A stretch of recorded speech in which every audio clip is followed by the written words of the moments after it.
ত্রিপুরাবাসী এটা কখনো ভাবেনি যে 1983 পর 2024 এসে একটা ভয়াবহ বন্যার মুখোমুখি হবে। আর কেউ এটা কখনো ভাবেনি যে ত্রিপুরাকে গ্রিন আইল্যান্ড বলা হয় আর সেই ত্রিপুরা একদিন ওয়াটার আইল্যান্ড হয়ে যাবে। 17-18 আই থিঙ্ক এমন হবে, এই ডেটগুলো থেকে কন্টিনিউ বৃষ্টি হচ্ছে। বাট কেউ এটা জানতো না যে ত্রিপুরাবাসীর জন্য সামনে একটা ভয়াবহ বন্যা অপেক্ষা করছে, যেটা আমি এক্সপিরিয়েন্স করেছি।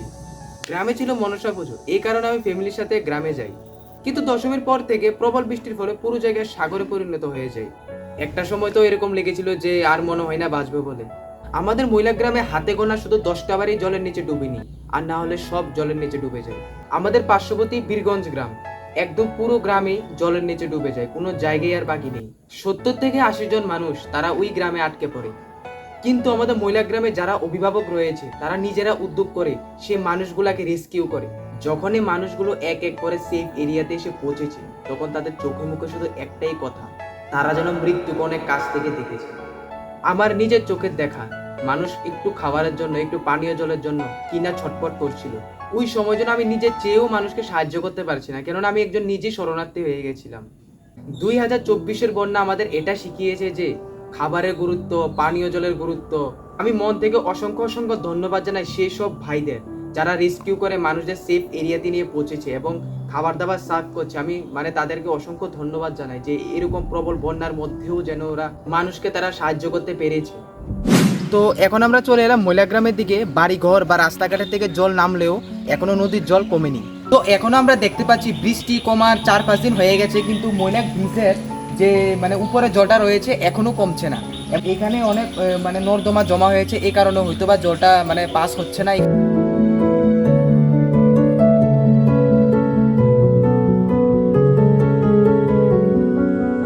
প্রবল বন্যাতে সবচেয়ে বেশি যেটা ক্ষতি হয়েছে সেটা হচ্ছে কৃষকদের। আর কিছুই বাকি নেই, ধান গাছগুলো 6-7 দিন জলে থাকার পর একটু সবই নষ্ট হয়ে যায়।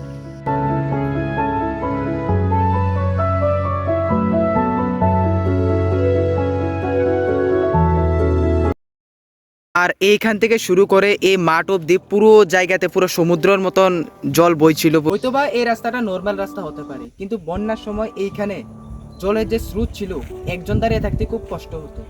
যখন বন্যা হয়েছিল তখন আমাদের মহিলা স্কুলে অনেক শরণার্থী ছিল, তো এখনও বর্তমানে অনেক শরণার্থী আছে। আর ওইখানেও একটা স্কুল আছে, ওইখানেও অনেক শরণার্থী আশ্রয় নিয়েছিল।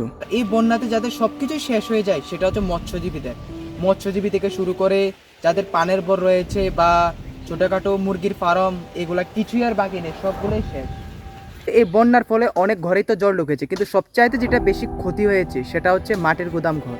মাটির গুদাম ঘর ত্রিপুরাতে আর কিছুই বাকি নেই, সবই শেষ।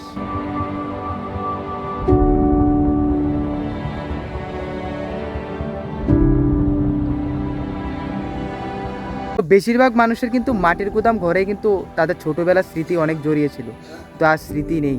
এই সব স্মৃতির জলের সাথে বয়ে গেছে। শেষে সবার উদ্দেশ্যে একটা কথাই বলতে চাই, দেখেন, মানুষ জীবিত থাকলে জিনিসপত্র এবং ঘরবাড়ি সব কিছুই তৈরি করতে পারবে। মানুষ সেভ আছে, তো এটাই বেশি। তো আজকের ভিডিওটা এই পর্যন্তই। তো সবাই সুস্থ থাকবেন, ভালো থাকবেন।